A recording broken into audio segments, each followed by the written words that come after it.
కందిపప్పు చిన్న ఒక పావు, గంగవేల్ కూర మామిడి బాగా శుభ్రంగా 3 సార్లు కడిగేసి తగినన్ని వాటర్ పోసాను. లైట్గా ఉప్పు పసుపు వేసి బాగా శుభ్రంగా కడిగేసి తొడిమిని తీసేసి కట్ చేసి ముక్కలు చేసి వేసేయాలి. మామిడికాయ చెక్కు తీసి సన్న ముక్కలుగా కట్ చేసుకోవాలి. ఇలా మామిడికాయలో 1 పార్ట్ తీసుకున్నాను నేను. ఇలా చిన్న చిన్న ముక్కలుగా కట్ చేసుకోవాలి. కడిగిన పప్పు, గంగవేల్ కూర, పచ్చిమిర్చికాయల్లో వేసేస్తున్నాను. పసుపు, కారం, అల్లం వెల్లుల్లి పేస్ట్ కొద్దిగా, వెల్లుల్లిపాయలు 4 కట్ చేసి ముక్కలు చేశాను. మూత పెట్టి స్టవ్ పై పెట్టి ఉడికించుకుందాం.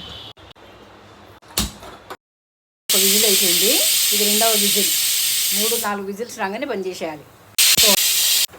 పప్పు చల్లారే వరకు పోపు పెట్టేసుకుందాం.